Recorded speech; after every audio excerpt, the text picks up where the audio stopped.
Albert Einstein once said, everybody's a genius. But if you judge a fish by its ability to climb a tree, it will live its whole life believing that it is stupid. Ladies and gentlemen of the jury, today on trial we have modern day schooling. Glad you could come. Not only does he make fish climb trees, but also makes them climb down and do a 10-mile run. Tell me, school, are you proud of the things you've done? Turning millions of people into robots, do you find that fun? Do you realize how many kids relate to that fish? Swimming upstream in class, never finding their gifts, thinking they are stupid, believing they are useless? Well, the time has come, no more excuses. I call school to the stand and accuse him of killing creativity, individuality, and being intellectually abusive.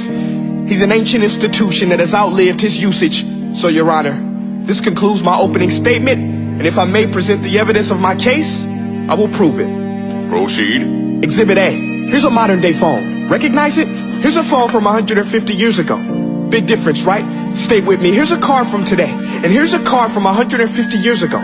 Big difference, right? Well, get this. Here's a classroom of today, and here's a class we used 150 years ago. Now, ain't that a shame? In literally more than a century, nothing has changed. Yet you claim to prepare students for the future? But with evidence like that, I must ask, do you prepare students for the future or the past? I did a background check on you and let the record show that you were made to train people to work in factories, which explains why you put students in straight rows, nice and neat, tell them sit still, raise your hand if you want to speak, give them a short break to eat, and for 8 hours a day, tell them what to think. Oh, and make them compete to get an A. A letter which determines product quality, hence grade A of meat. I get it. Back then, times were different. We all have a past. I myself am no Gandhi. But today, we don't need to make robot zombies. The world has progressed. And now we need people who think creatively, innovatively, critically, independently, with the ability to connect. See, every scientist will tell you that no two brains are the same. And every parent with 2 or more children will confirm that claim. So please explain why you treat students like cookie cutter frames or snapback hats, giving them this one-size-fits-all crap. Watch your language. Sorry, Your Honor, but if a doctor prescribed the exact same medicine to all of his patients, the results will be tragic. So many people will get sick, yet when it comes to school, this is exactly what happens. This educational malpractice, where one teacher stands in front of 20 kids, each one having different strengths, different needs, different gifts, different dreams, and you teach the same thing the same way? That's horrific. Ladies and gentlemen, the defendant should not be acquitted. This may be one of the worst criminal offenses ever to be committed. And let's mention the way you treat your employees. Objection. Overruled. I want to hear this. It's a shame. I mean, teachers have the most important job on the planet, yet they're underpaid? No wonder so many students are short-changed. Let's be honest, teachers should earn just as much as doctors, because a doctor can do heart surgery and save the life of a kid, but a great teacher can reach the heart of that kid and allow him to truly live. See, teachers are heroes that often get blamed, but they're not the problem. They work in a system without many options or rights. Curriculums are created by policymakers, most of which have never taught a day in their life. Just obsessed with standardized tests. They think bubbling in a multiple choice question will determine success. That's outlandish. In fact, these tests are too cruel to be used and should be abandoned, but don't take my word for it.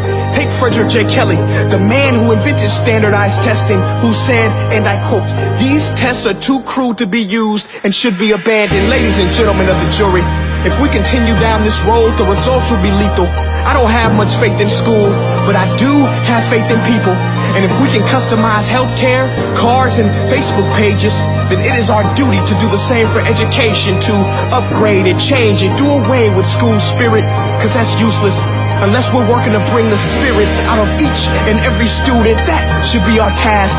No more Common Core. Instead, let's reach the core of every heart in every class. Sure, math is important, but no more than art or dance. Let's give every gift an equal chance. I know this sounds like a dream, but countries like Finland are doing impressive things. They have shorter school days. Teachers make a decent wage. Homework is non-existent, and they focus on collaboration instead of competition. But here's the kicker, boys and girls. Their educational system outperforms every other country in the world. Other places like Singapore are succeeding rapidly. Schools like Montessori, programs like Khan Academy, there is no single solution. But let's get moving, because while students may be 20% of our population, they are 100% of our future. So let's attend to their dreams, and there's no telling what we can achieve. This is a world in which I believe, a world where fish are no longer forced to climb trees. I'll rest my case.